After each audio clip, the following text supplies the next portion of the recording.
All right, anyway, thank you so very much. It is now 7:18, and the White House says new tariff deals could be announced soon. This comes amid ongoing concern about the impact of the already existing tariffs on goods imported into the United States and those imported to other countries as well. For the latest on the tariff turmoil, expert Tsvetta Kaleynska joins us now with more. Thank you so much for joining us. I know you did a lot of research into how people are responding to this. What did you find?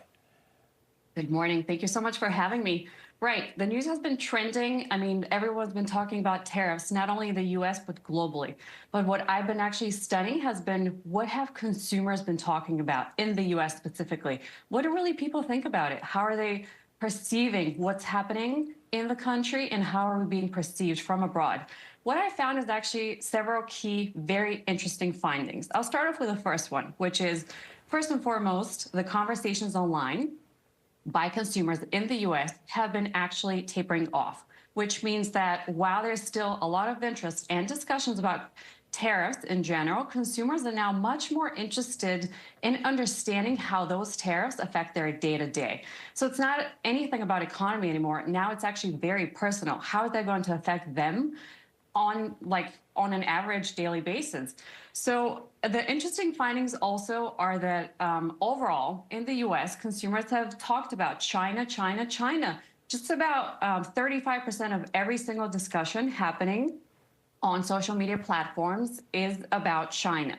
So that leads us to understand that actually this administration and the perception that consumers have about this administration is that tariffs, and these tariffs are not just about global domination and the rest of the world. It's actually because they're targeting China specifically.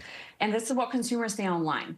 So 35% of those consumers who went on a social media platform just in the last week and said that China is the reason why these tariffs are now happening is because the U.S. and this presidency actually believes in three almost retaliation paybacks. One of them, and the first one, is that COVID-19 started from China. So this is almost like a payback for the handling of this virus.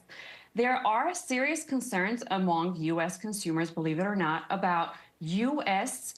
farmland ownership by Chinese stakeholders. So this almost like move by administration really comes to basically try to come back and seize most of the farmland. And the third one is, of course, one that I think is probably very well known, which is that the U.S. wants to be the super global influencer and economic power. So this is almost the way to weaken the Chinese economy. So Tsvetta, I want to jump in real quick because I want to ask, as far as your research and your findings, for those who did respond and express concerns about the tariffs, what were their biggest concerns? Was it the stock market? Was it going to the grocery store? What stood out? Oh, so many things were interesting in terms of what stood out, but here's what stood out the most.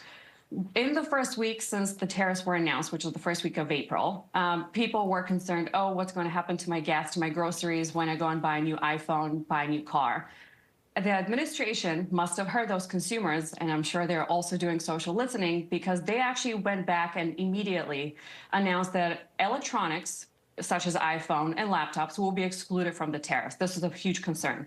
Now, this week, as of basically 2 days ago, the last 48 hours of analysis show us that actually the U.S. consumer is incredibly concerned about medical devices, electronics that go into medical devices, and basically what will happen to the cost, the rising cost of medical insurance, healthcare insurance, and also just equipment, medical equipment in general. The second thing, Sorry, we're going to have to, unfortunately, we're going to have to leave it there for now. I mean, it's just such a heavy topic. There's so many different ways that we could break this down.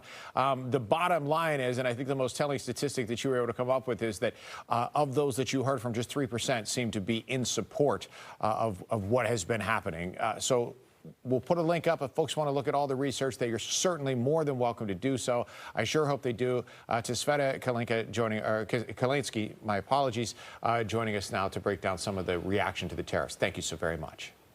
Thank you.